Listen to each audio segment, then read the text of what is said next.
በ363 ቀን ጋብሪኤል ጄሱስ የአዲስ ዓመት ቀን በ2025 ጃንዋሪ 1 ላይ ነበር ለመጨረሻ ጊዜ ግብ አስቆጥሮ የነበረው። ጊዜው ከሜዳው ውጪ አርሰናል ብሬንትፎርድን 3-1 ሲያሸንፍ ያቻነቷን ግብ አስቆጥሮ የነበረበት ወቅት ነው። እነሆ 11 ወራትን በኤሲኤል ጉዳት የመጣ ከሜዳ ርቆ ወደ ጨዋታ ከተመለሰ በኋላ በቪላው ጨዋታ አምስተኛውን ጨዋታ አድርጓል። ዲሴምበር 10 2025 በቻምፒየንስ ሊጉ ከክለብ ብሩጅ ጋር ተቀይሮ ገብቶ የመጀመሪያ ጨዋታውን ከጉዳት በኋላ ማድረጉ የሚታወስ ነው። እነሆ እስካሁንም እየተቀየረ እየገባ ነው። በ365ኛ ቀኑ ኳስና መረብን በግሩም ማጨራረስ አገናኘ። ከ25 ቀናት በፊት አርሰናል በ18 ጨዋታዎች ያለመሸነፍ ሪከርዱ የተገታው በአስቶን ቪላ ነበር።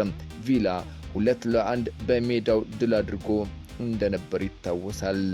ትላንት ምሽት ደግሞ አስቶን ቪላ ከ11 ጨዋታዎች በኋላ ያለመሸነፍ ሪከርዱ የተገታው በአርሰናል ሆኗል።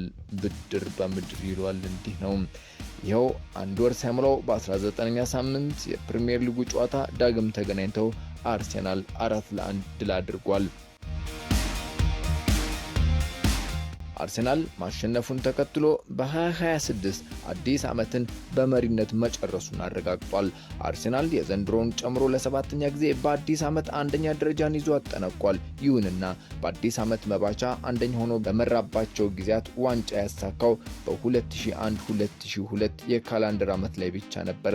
በተመሳሳይ ቁጥር ማንቸስተር ዩናይትድ 7 ጊዜ የካላንደር ዓመቱ ላይ መርቶ በውድድር ዓመቱ መጨረሻ ላይ 5 ጊዜያት ዋንጫን ማሳካት ችሏል።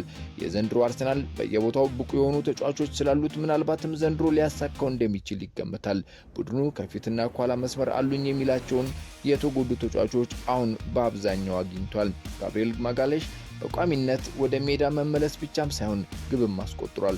ማጋሌሽ ቪላ ላይ ያስቆጠራት የመክፈቻ ግብ በፕሪሚየር ሊጉ 19ኛው ሆና ተመዝግባለች።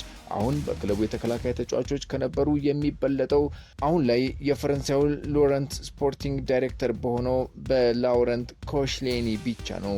ኮሽሌኒ ከ2010 እስከ 2019 በአርሰናል በነበረው የ9 ዓመታት ቆይታ በፕሪሚየር ሊጉ 22 ግቦችን አስቆጥሮ ነበር። ማጋሌሽ ዘንድሮ 6ኛ ዓመት ላይ ይገኛል በአርሰናል ቤት። ማጋሌሽ ከቪላው ጨዋታ በኋላ የጨዋታው ኮከብ ተጫዋችነት ክብር ያገኘ ሲሆን አስቸጋሪ ጊዜያትን አሳልፎ እንደነበረም ተናግሯል። በመጀመሪያ እግዚአብሔር ይመስገን ማለት ፈልጋለሁ። ለኔ በጣም አስቸጋሪ ጊዜ ነበረ።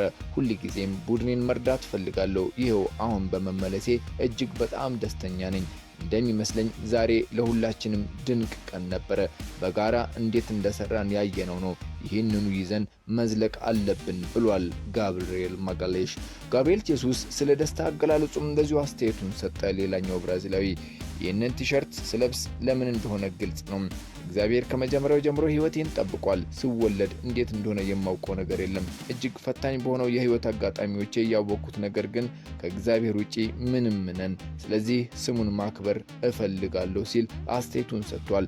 ለ77 ደቂቃዎች ሜዳ ላይ ቆይቶ ኢላማውን የጠበቀ ሙከራ ማድረግ ያቃተው ጊዮኬሬሽን ቀይሮ በገባ በ55 ሰከንድ ውስጥ ማራኪ ግብ ጄሱስ አስቆጥሯል። ከጨዋታው መጠናቀቅ በኋላ ጄሱስ ከእንግዲህ በኋላ በቋሚነት መጀመር አለበት የሚሉ ድምጾች ጎልቶ ተሰምቷል። በ64 ሚሊዮን ዩሮ የተገዛው ጊዮኬሬሽ ዘንድሮ 5 የሊግ ግቦችን ብቻ ነው ያስቆጠረው። በሜዳ ላይ ተጽዕኖን ማሳደር አልቻለም። ባለፉት 7 ጨዋታዎች ላይ ያለው አንድ ግብ ሲሆን እሱም በፍጹም ቅጣት ምት የተገኘ ነው። ጂሚ ካራገር ስለ ስዊድናዊ አጥቂ ሲናገር በሊዝቦን ያደረገው መጠበቅ የዋህነት ነው። በሊቨርፑል ዳርዊን ኑኔዝ በቤኒፊካ 30 ግቦችን አስቆጥሮ መጥቶ በፕሪሚየር ሊጉ ሲቸገር አይተነዋል። የጊዮኬሬሽም ነገር ከዛው የተለየ አይደለም ይላል። ያም ቢሆን ለሊቨርፑል ባደረገው ነገር ደስተኛ ነኝ ብሏል። ማሳረጊያው ላይ ስለ ኑኔዝ ዋናው ነገር በመጀመሪያ ላይ የጠቀሰው ነው። ግፋቢል የ3 ክለብ ኃያላን ያለበት የፖርቹጋል ሊግ አጥቂዎችን ጠንካራና ውጤታማ ናቸው ለማለት በእጅጉ የሚከብድ ነው። የተወሰኑ የተሳካላቸው ቢኖሩም በ9 ቁጥር ቦታ የሚጫወቱ የተሳካለት ማግኘት በእጅጉ ይከብዳል። በእንግሊዝ ፕሪሚየር ሊግ ላይ የአርሴን ቬንገር ሕግ የሚባለው አዲሱ የኦፍሳይድ ሕግ ሊተገበር ከጫፍ ደርሷል። ቬንገር በፊፋ በእግር ኳስ ልማት ላይ ባላቸው ኃላፊነት ብዙ ስራዎች እየሰሩ ነው።